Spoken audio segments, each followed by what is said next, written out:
Ko mi je Mihajl omenil, da bomo imeli Zoom in da želi, da predavam, mi je prva misel bila o materinstvu. Najbolj težko temo osebno sem si izbrala, ker materinstvo v današnjem času ni to, kar si vsaka žena, vsaka mati želi. Na žalost ne. Sploh pa ne v Sloveniji. Biti mati v Sloveniji v teh časih je velika bolečina. In to bolečino čutim že vsa ta leta in jo skrivam pred seboj in pred ljudmi. Zakaj?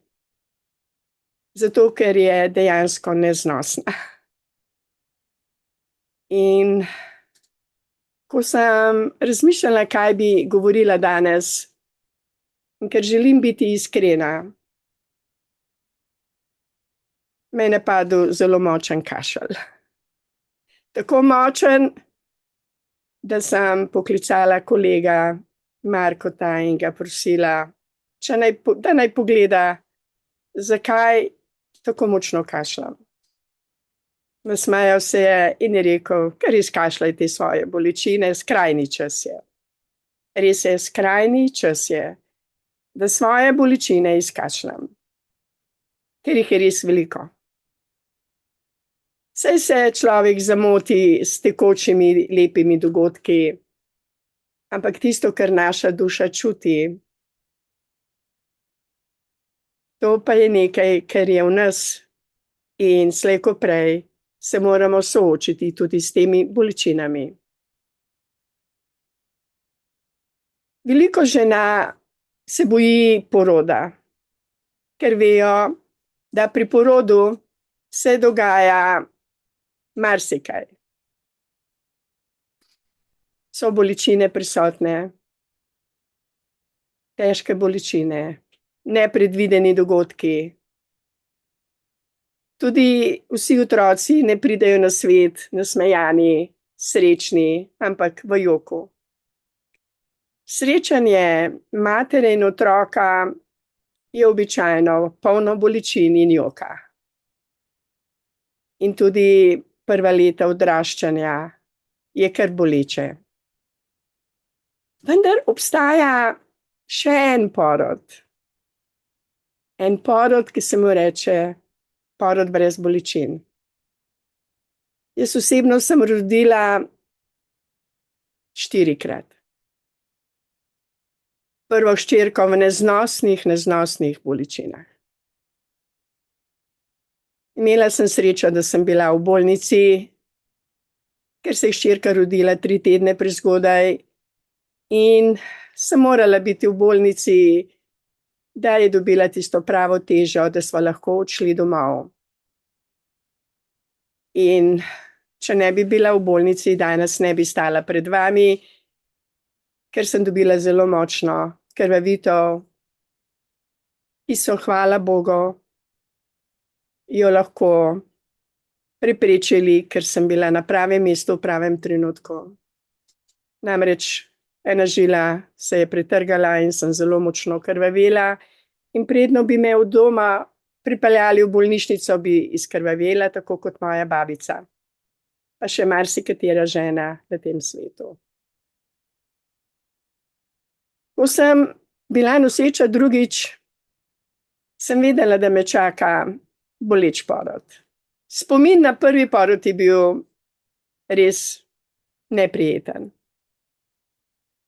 Hčerko sem seveda sprejela z ljubeznijo, vendar med nama je bila močna prisotnost bolečine, ki ji je botrovalo tudi tisto, kar ne bi sedaj govorila tukaj javno. Ko sem pričakovala drugega otroka, sem bila zelo ozaveščena. In zato sem prosila akupunkturista, doktorja, da je bil pri mojem drugem porodu da mi ne bi bilo treba jesti protibolečinskih tablet, ki škodujejo materi in otroku. In seveda tudi mleku. In hvala Bogu, je moj drugi porod minil brez zapletov, brez protibolečinskih tablet in injekcij, ker so mi res akupunkturne iglice v ušesu pomagale, da je porod minil veliko bolj prijetno kot moj prvi porod. Tretjega otroka sem rodila v svobodni Sloveniji avgusta leta 1991. Z njim sem bila celo v Ameriki, ko sem bila 7 mesecev noseča in smo molili za mir v Sloveniji. Bila sem na pravem mestu, v pravem trenutku in moj tretji otrok se je rodil v svobodni Sloveniji. Ponovno s pomočjo akupunkturnih iglic, ki so mi preprečile, da bi dobivala protibolečinske injekcije. Spominjam se tega poroda. Bil je prijeten. Bila sem pogumna, odločena, da ne bom sama sebi in otroku škodovala s kemijo in protibolečinskimi injekcijami. Po božji milosti sem bila noseča še enkrat. Ampak tokrat je bilo vse drugače. Zakaj? Ker sem veliko molila in sem leta 1995 morala napisati eno knjigo, da sem si ohranila status svobodne kulturne ustvarjalke. Z možem sva javno kot kulturna ustvarjalca delovala in nisem želela, da bi izgubila to pravico do javnega govorjenja in delovanja, ker sem se prizadevala za mavrično Slovenijo z možem, za lepe medsebojne odnose, za zdravje, za mir. In moja molitev je bila: Bog, pomagaj mi napisati knjigo, da bom lahko še naprej delala zate. Javno. In še eno majhno molitev sem imela, tako mimogrede. Bog, če bom še kdaj noseča, ne dovoli, da bi mi bilo strah poroda. Da bi rodila res brezpogojno ljubeznijo. Brez akupunkturnih iglic in brez bolečin. To je bila taka molitev mimogrede in niti nisem prosila, da bi rada še enkrat rodila, ampak prosila pa sem, da če bom še kdaj rodila, da pa lepo prosim, da mi odvzame te strahove in bolečine poroda. In ko sem pisala to knjigo Iz pekla v raj, se je zgodil tisti mali čudež, ki se zgodi, ko se iskreno obrneš po pomoč k Bogu. Ne samo, da sem pisala knjigo Iz pekla v raj, ne samo, da mi je res Bog pomagal, da sem v 13 dnevih napisala 33 čudovitih božjih sporočil. V tem času sem bila tudi blagoslovljena z mojim 4. otrokom, katerega sem rodila resnično brez bolečin, brez akupunkturnih iglic. Babica je rekla: kraljevsko. Kaj to pomeni? Z mehurjem red, brez bolečin. Otrok se je prismajal na svet, bil je zdrav in jaz neizmerno srečna.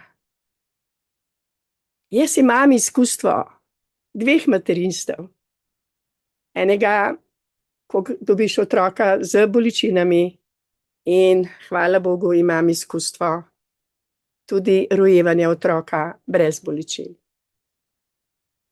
Ne želim se zdaj tukaj hvaliti kot hvaljenje, ampak rada bi povedala, da biti mati v teh časih, ko je okoli nas toliko kemije, medicine, jeze, sovraštva, prisile, strahov, ni enostavno.